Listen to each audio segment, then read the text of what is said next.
So, good afternoon, students. We'll start our topic number 5 of Unit 4, which is common causes of time and cost overruns. So, the first one, common causes of time and cost overruns. So, cost overruns are the unfortunate norm in the construction industry, which is notorious for being late and over budget. Additionally, the construction industry's productivity has been pretty stagnant year over year, with almost 90% of construction workers classifying the industry as unproductive. To understand the causes of cost overruns and why they are so typical in the construction industry, we need to look at the construction process from start to finish and identify areas to help improve and optimize the process.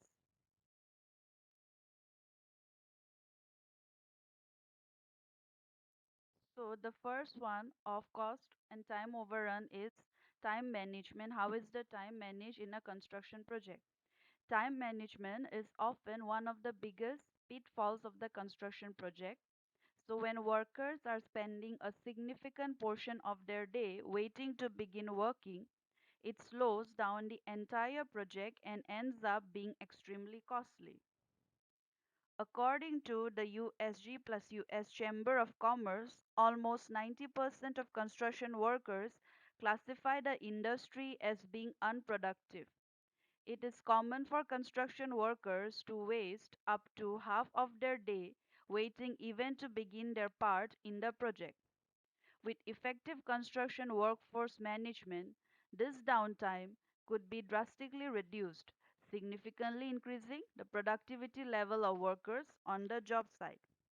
Merely investing in a better time management system can have a massive payoff in the long run by increasing worker productivity, overall efficiency, and attitude towards the construction project.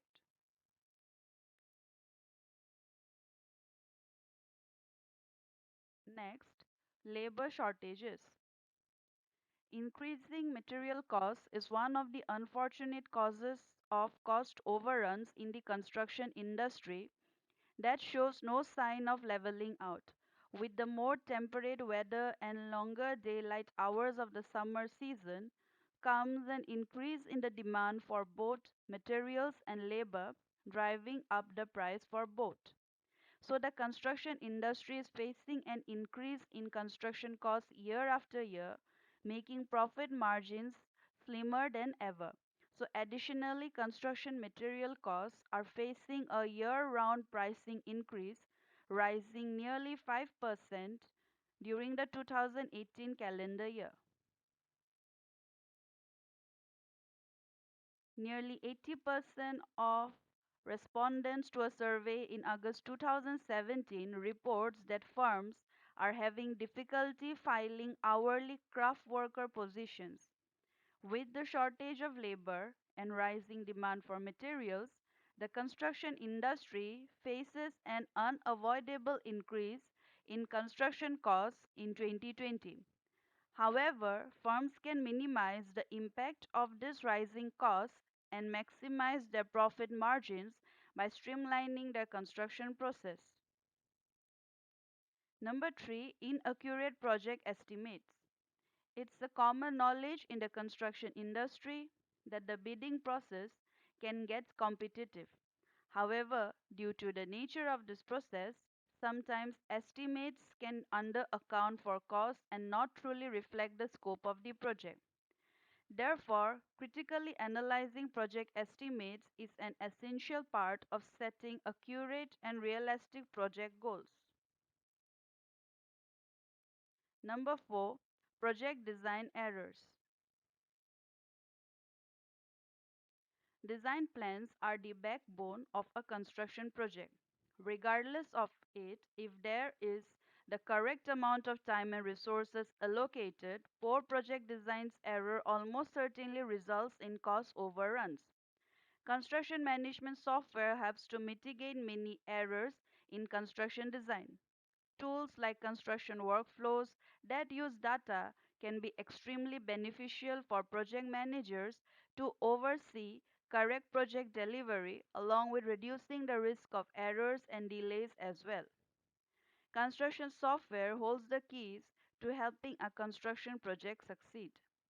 Correctly collecting and analyzing field data can help increase overall job site productivity by assisting managers in drawing conclusions and making necessary changes to the project.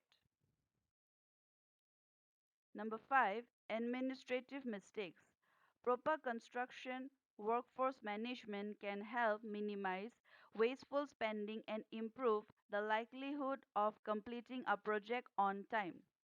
Time consuming, labor intensive tasks such as accounting can be streamlined to help manage costs across the project. Number 6, ineffective on site management. Countless factors go into keeping a project on track during the construction process. Improving the communication on site between management and subordinates can help reduce costly mistakes or errors due to miscommunication.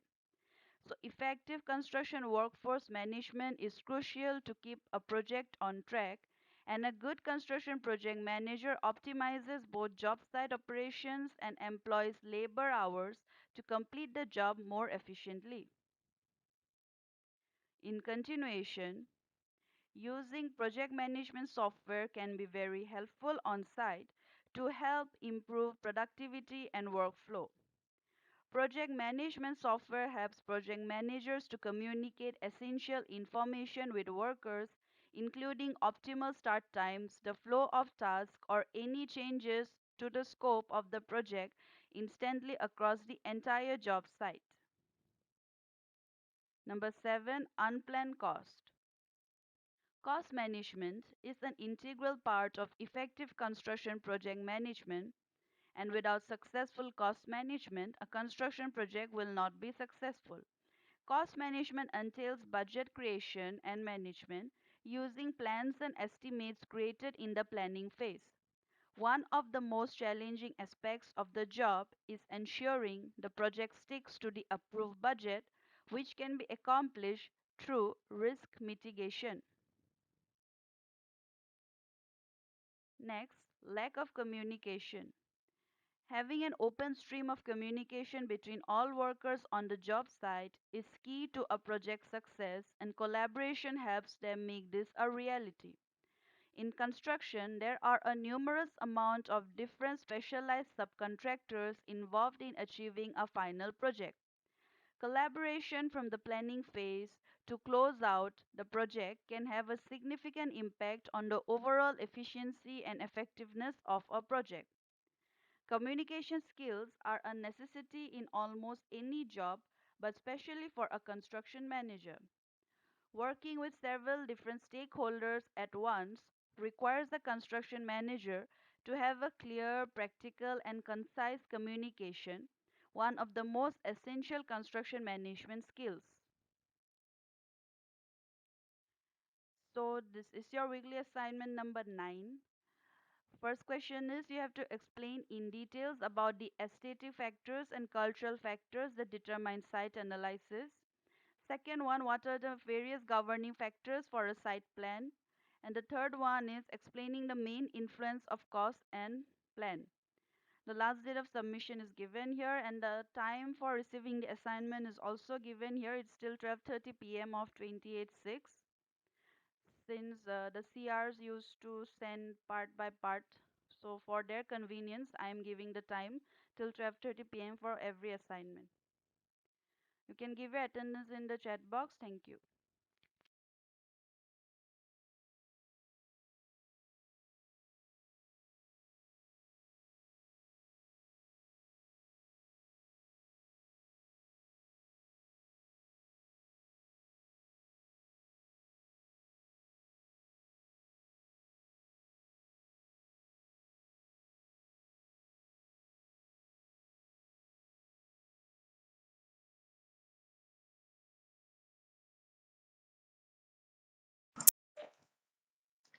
These factors include site size, configuration, topography, geotechnical characteristics, ecological features including vegetation, wildlife habitats, water elements, and drainage and accessibility to property.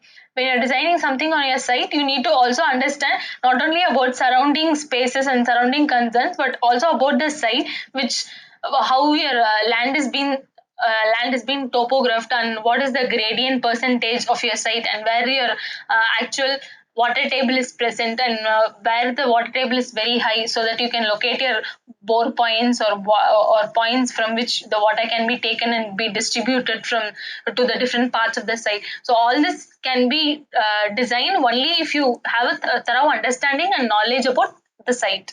Building technology. Building configuration, materials, and system are rarely arbitrarily chosen. So usually there is a specific need for which you are going to choose the type of technology you are going to use. So, for example, if you need to monitor your building completely, we go in for CCTV cameras. So it is very straightforward approach, or it cannot be arbitrarily chosen, which means it cannot be randomly chosen solution. It has to address to a specific problem and are only partially based on aesthetic criteria. So when you're going for some building technology, it is mainly to address various factors. Aesthetic aspect is not the main concern for building technology. For example, floor to floor height requirement required to accommodate structural, mechanical, lighting, and ceiling system in a cost effective manner varies significantly from an apartment house to an office building to a research facility. Depending on what type of space it is going to be and who are the users, this the amount you spend on building technology also differs completely. So if it is for a residence, you might not need CCTV cameras or your various technology that you're going to put in your design as much as how much you might need for an office space or for a laboratory to function to function safely. Similarly, office fenestration may be based on one module and housing on other module. For example, if you are going to create an opening in an office space, usually we see same size of opening that is being repeated throughout the building. But the same cannot be adopted for a residence, because there it might question the whole privacy factor of the residents who are going to use. So those type of fenestration will be completely different. So what they're trying to tell is all this building technology depends on what type of use of the building is going to address to. In still other cases, these dimensions may be dictated largely by mechanical systems or even by the knowledge and preferences of the local construction industries. It might also depend upon mechanical system that's going to go inside your inside your project. Say, for example, if you're going to keep an air conditioned room, there might be windows which allow natural ventilation, but you don't need windows more than that to take in natural air from outside, because already the space is going to be completely air conditioned. So you need to know each aspect of each room, what is the function and what type of technology it has to go through, and then it also has to keep in consideration with the cost which is being derived at the initial program by the client. Next is sustainability. In its broadest scope, sustainability refers to the ability of a society, ecosystem, or any such ongoing system to continue functioning in the future without being forced to decline through exhaustion or overloading of the key resources on which that system depends. Sustainability, as we all know, it is a process of providing resources which can be used sufficient for the present, also keeping in mind for the need of the future. So you might not, there has to be a balance in usage of resources and usage of materials, so that we don't reduce or overdo what we need in the present. Also, we keep something left over for the future to use it, or we find some alternative solutions for the future to continue the whole process. For architecture, this means design that delivers building and communities with lower environmental impact while enhancing health, productivity, community, and quality of life. So when you're addressing sustainability for architecture, it means we are addressing to various issues for the end user. Say user health, we need to make sure the user health is properly maintained in the amount of air exchange that is being provided inside, or the amount of lighting that's going to come inside the building. All this affects the health of the user directly, and also the amount of dust and noise that's going to come inside, which is going to reduce the user's productivity. And it also need to address to not only to one user, but it also has to address to community, as well as to improve the overall quality of life. Cost, in most cases, there is a limit to fund available for construction. Once defined, this limit has a major influence on subsequent design decision, from building size and configuration to material selection and detailing. Once when we make a detailed estimate of the whole project, we need to work within the cost that is being estimated. So usually it cannot be arbitrarily chosen figure. It has to be it has to be calculated at very initial stage, so that the client becomes prepared for the cost that we are going to that he's going to invest in the whole project. So that we as architects or designers, we also keep in mind, we work along with the cost factor that is being derived by the client. Although most budget are fixed, often by the amount of financing available, others may be flexible. So usually it depends on how much money the client has in hand, but there are some cases in which the client may go for a loan, in which cases there is much more flexible options of costing factor. The cost may increase to 10% or even reduce considerably compared to what we have calculated initially. So this is a flexible plan, or it keeps fluctuating depending upon the client's condition. For example, some owners are willing to increase initial budget to achieve overall life cycle cost saving. So which means, as architects, we might suggest the clients to use LED lamps, even though their initial investment cost is almost three times what the conventional light is. Overall, when you look at the life cycle or your electricity bills, you will regain the amount eventually in few years. So this has to be explained in detail to the client in order for him to invest the excess cost in the project. So next is schedule. The demand and constraints set by the project schedule may influence how specific issues are explored and considered. For example, an alternative requiring a time consuming zoning variance may be distracted in favor of one that can keep the project on schedule. We need to work, say for example, if you're starting construction of a residence and the client wants to finish it within 6 months, we need to prepare a construction management process in which how many days each process is going to take, so that when there is a process which is going to get prolonged, the masons can be made to involve in some other space of the same building or the same site, so that the masons are also occupied, whereas the site is showing constant progress throughout the time period, and we are also able to finish within the framework that is being estimated initially. So techniques of site analysis. Site analysis is the preliminary phase of architectural and urban design process dedicated to the study of climatic, geographical, historical, legal, and infrastructural context of the specific site. Site analysis is not just an architectural or graphical representation. It takes into a lot of technical aspects, and it takes into account climate context, geography, history, and as well as legal and infrastructural codes and regulation that is being used in the site. So to make a proper site planning, the result of this analytical process is a summary, usually a graphical sketch, which sets in relation the relevant environmental information with the morphology of the site in terms of parcel, topography, and built environment.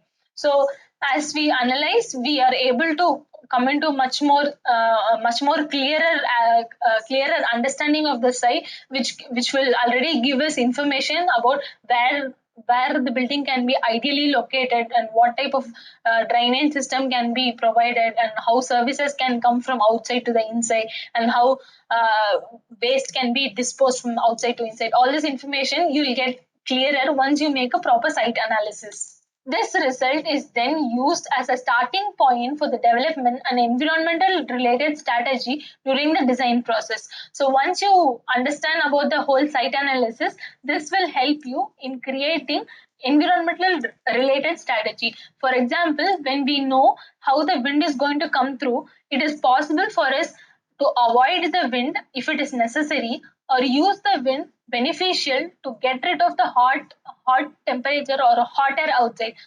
This comes only after you make a proper site analysis. A number of graphical tools for site analysis have been developed to assist designer in this task. So there is a lot of number of graphical tools that is already present. So which means there are a lot of tools in which you can actually go and measure the climate of temperature, relative humidity, surface temperature of different places in your site. So you will get a clear understanding of your microclimate. Even though the overall climate for 1 year can be studied easily from other departments and government departments which is been observing through the overall year performance, you there might be slight change in actual site condition, so those can be studied using those type of tools. So it helps the architects to make much more accurate design site analysis. Example of traditional climate related site analysis tools are sundial, sun path diagram, radiation square, windrows, and wind square. So these are the different tools which is being used for site analysis, which shows how the sun is being moved around the site and where the shadows is cast during what time and during different season and how much wind is coming inside the site and how it is going to go out, and all this aspect are very important while making a site analysis. These conventional methods of site analysis are efficient in simple sites with irrelevant close obstruction where the analysis can be reduced to the parcel of the ground level or even exclusive to the center point. So these conventional methods of analysis different vary site to site. When you're having a site which has lot of constraints, so this constraint reduces the design opportunities or design advantages. So this whole site analysis for such type of site can be confined to the center point. So center point might have very less amount of obstructions. So that can be taken as the best case, and that point can be analyzed and it can be used for the entire site. More elaborate technique like volumetric site analysis can instead be used to study more intricate and obstructed site like those of high dense urban settings. When you have a small parcel of land in a very high dense development, the site analysis that you're going to do might not make much sense. So for that type of a site, what you can do is you can go for volumetric site analysis, which takes into account also the height of the site. So in the ground level, even though there's a lot of obstruction, you can go for volumetric site analysis, which will give you chances to create opportunities to make a better site planning and better understanding of the whole entire parcel of land. So process as described by Edward T. White, the site research process is divided up into three sections: research phase, analysis phase, and synthesis phase. These three phases are divided into 8 chronological steps in the design process. So first is research phase. The first step is defining the problem and its definition. This is part of the research phase. The site design and the site planning process begins with the initial problem to be solved. This is started by the client contracting a planner to work with the particular site. So the research phase includes for the first information that you gather about the site and what type of project and what type of function it's going to cater to. All this comes from the client and it is being synthesized along with the site, and then you need to arrive at finally what the client want in and what can be done with the site, and all this comes under research phase. So next is analysis phase. The next step involves programming the site as well as site and user analysis, which is focused on in-depth below. There are numerous site elements related to the analysis during this phase. This is part of the analysis phase in site planning. So when you're doing analysis, you need to take into account things like, see, when you look at this diagram, it shows zoning, noise, traffic, utility, on-site features, drainage, neighborhood pattern, location, contour, shape, views, boundaries, climate, setbacks. So all this are external information that goes into making a site analysis better. So this information has to be gathered beforehand so that the architect will have all the information that he needed, or it can even change his whole vision of the project. So now let's summarize what we have learned in this entire presentation as learning outcomes. Detailed discussion about various governing factors and elements of site planning and design. And then we studied about various process involved in site analysis, which is research phase, analysis phase, and synthesis phase. Various elements governing site analysis as explained by Ed White. Question to the students: what are the various governing factors for a site plan? Explain the main influence of cost and schedule. What is site analysis and explain its detailed process? What are the elements that influence site analysis? Explain the influence of climate and neighborhood context in site analysis. Thank you. Welcome to our channel, Construction Claims. In this video, we are going to discuss figuring out the core causes of construction cost overrun. It is essential to take preventive measures that helps eliminating risks associated with construction projects. Due to unexpected internal and external factors affecting the construction projects, these are said to be unpredictable. These factors may lead to construction cost overrun. We have discussed some of the main causes of cost overrun in construction projects with their preventive measures. Wrong estimate. It is considered the most crucial factor in increasing the cost required to complete a construction project. Many inexperienced contractors don't have proper knowledge of the industry, and that is why they estimate the capital needed for a project less than the actual one. On the other hand, the project owners assign their project to such bidders who give less estimation considering it convenient, but they make a big mistake here. A faulty evaluation potentially causes cost overrun. In order to avoid the problem of estimating the wrong cost, one should follow the following points. The contractors or bidders should be realistic while offering project estimations. The owners should be wise to select experienced contracts for their projects. Take advice from construction industry consultants for decision making. Construction design errors.